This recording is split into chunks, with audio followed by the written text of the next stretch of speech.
Hi, I'm Dr. Whited, and this is my associate. I'm our associate, Mr. Mangold, physics, biology.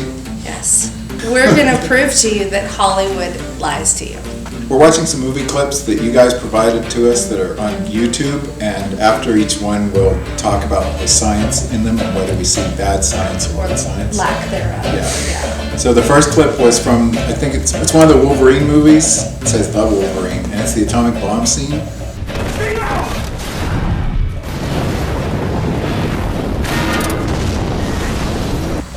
I mean, Hugh Jackman's pretty, so that is biologically accurate.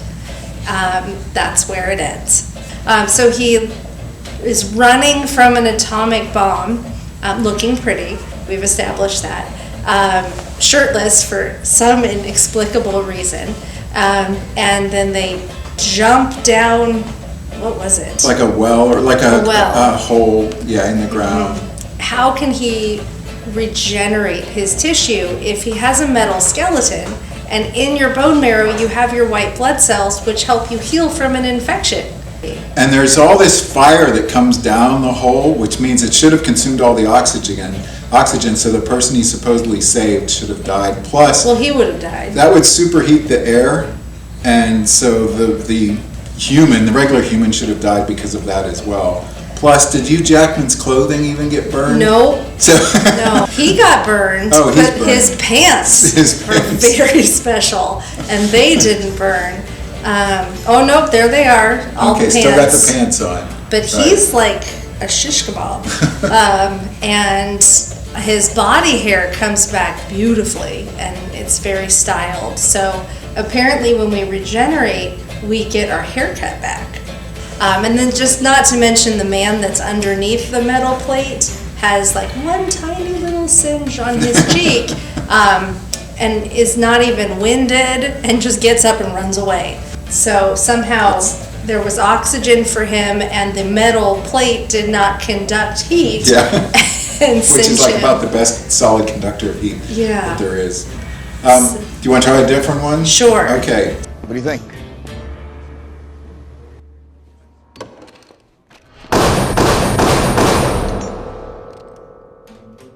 Steve Rogers has just been transformed by steroids. He notices this metal shield. He picks up, he says, "Hey, what's this?" And then a woman he's been sort of flirting with the entire movie is also in the project. And they've, like all Hollywood flirtations, it's love-hate. And so she picks up a gun and shoots him.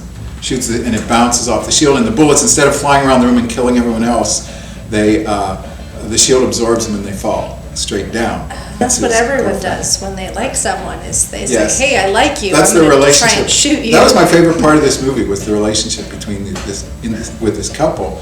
But this isn't as far-fetched as you might think. That you have to stretch rules of material science a little bit, but the idea is that it's distributing the energy over the entire shield rather than in one spot, and that he's able to pull back, like he can absorb it this way so that the bullets don't bounce off. And it's kind of like in baseball when you bunt, right? If you pull back a little bit and it absorbs the energy from the baseball. And I have a little demo to show you that that's not completely out of the realm of possibility. Here's what you'd expect from most bouncing balls. That's the way an average rubber ball works, okay? And then, whoops, could you get that? This is special physics ball. Right? And this is what the bullets do in the movie. They do that. So I don't find that offensive as far as the laws of physics go. All right, you want to try one that's more biological? Sure. Okay. My dear Dr. Sattler, welcome to Jurassic Park. So just in general, an entire franchise has been built on really terrible genetics. They say that they found intact DNA in the mosquito blood. Yeah. Then they claim the gender of the mosquito, and it's wrong. I believe they say they're females and they're all males that they show. Then they claim to have not quite enough DNA, so hey, let's splice that DNA into a frog's DNA, because everyone knows that dinosaurs are closely related to frogs, which they're not. And then they don't realize that the frog they picked can switch genders, because clearly they are highly trained geneticists and they didn't think to check. I'm simply saying that life finds a way. And that the dinosaur looks exactly like it should, instead of, having partial frog DNA, that wouldn't change anything about its phenotype. So the entire premise of the movie is wrong. Well, and then they take a lot of other liberties, like a velociraptor was actually the size of a chicken. So they're showing these big scary velociraptors, and they're not as scary when you can drop kick them.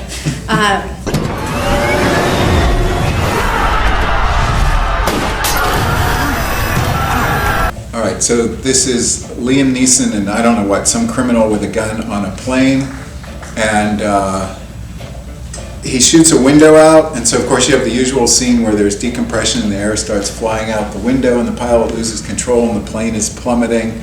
There's a small error early in it. The plane's in free fall, more or less, like it's going down like this, so things would float in the plane, but all of a sudden a window breaks. Just breaks for no reason, and that's the exact opposite of what would happen, because the first window that was shot out would cause air to exhaust from the plane, and that means that the air pressure inside the plane would decrease. So that would reduce the chance of any of the windows breaking, not increase the chance of any windows breaking. And they make it seem like the air is suddenly pushing outward on all the windows, but it's always been pushing out on all the windows. That's nothing new. Oh, and Liam Neeson just got hit with a flying drink cart and was like, "Huh." That was terrible, and gets up and keeps walking with no concussion or, any reduction. The big mistake, though, is that the pilot takes the plane. Actually, I'll go get a plane. Hold on. Okay, so I have a plane. So for most of the clip, the plane's doing this.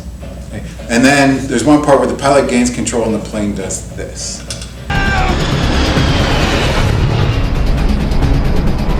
And that's the big mistake in the movie, is that when the plane does this, in the movie, suddenly everything starts floating in the air inside the plane. And I don't think it takes a physics teacher for people to realize that it's exactly the opposite of what's going to happen when you bottom out in any kind of motion. Think of being at the bottom of a roller coaster. That's where you feel most pressed into your seat. It's when you're falling down like this that things float. But when you do this, that's where everything kind of sinks to the bottom of the object. It's somewhat similar to, sometimes you'll see in movies, someone will hit the brakes in a car and everyone goes like this in the car, as if you get thrown backwards in a car when you hit the brakes. It's the exact opposite. That would mean the airbags would have to come out of the headrest. The last one I have is Superman. Turning back time.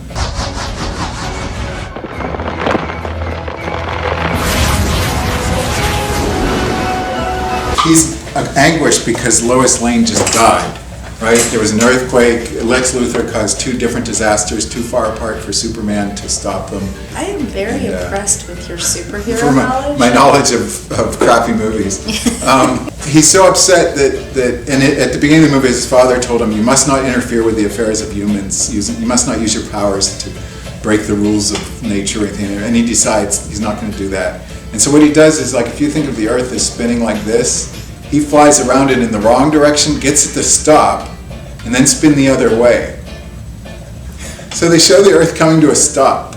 And you can imagine what that would do to all the water on the Earth, like all the lakes and oceans. They would just immediately flood, like they would keep going, right? If this Earth came to a stop, all the water would go flow and just flood. He would have just killed millions of people. It would have caused all these earthquakes, which would have killed hundreds of thousands of people. And then there's this idea that if something's spinning and you make it spinning the other way, time reverses for it. Yeah. Like somehow this tennis ball, like if I don't want this tennis ball to get older and fall apart and get cleaner, maybe if I spin it backwards, it will go back to its original state and get clean again, right? I don't think it does take a physics teacher to explain that if you make the Earth spin the wrong way, time doesn't reverse itself. When I first saw this, it came out in '78, but I saw it in '79. And and I was a freshman at MIT, and there was an audience of MIT students, and when he flew around the Earth the wrong way and made time go backwards, it's just like the audience erupted. This is the stupidest thing they've ever seen. Nerd chaos. But he saves Margot Kidder, so it was worth it. Hi. Don't bother, I think it's dead. Sure it's dead. I like that the only part of his hair that moves is the little curly-Q. The rest of it is just like shellacked in place, and little curly-Q is bouncing.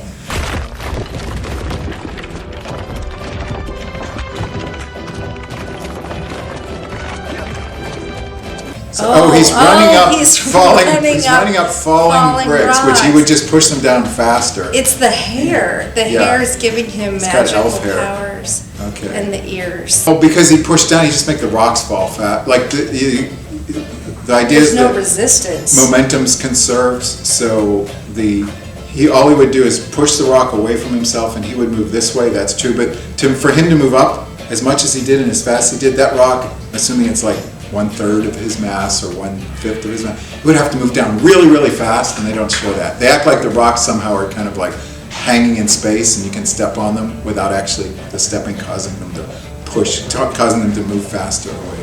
So they don't show that.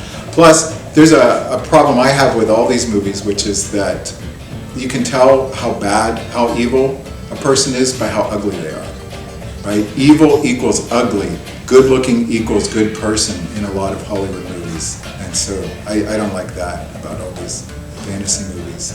Because I've met ugly people who were not bad people. Or if there's something that's not plausible, they say, oh, it's a genetic mutation.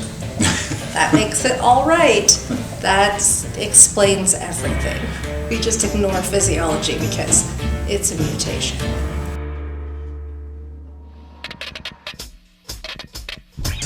Right? Right? It's at the top, not the bottom. Did you get that? No. Okay, so this was Video Octagon. Mr. Mangold, physics teacher, and? Dr. Whited, biology teacher. Okay. So this was Harrison Moon's vanity project, Octagon, with Dr. Whited and Mr. Mangold. Yes. But he said,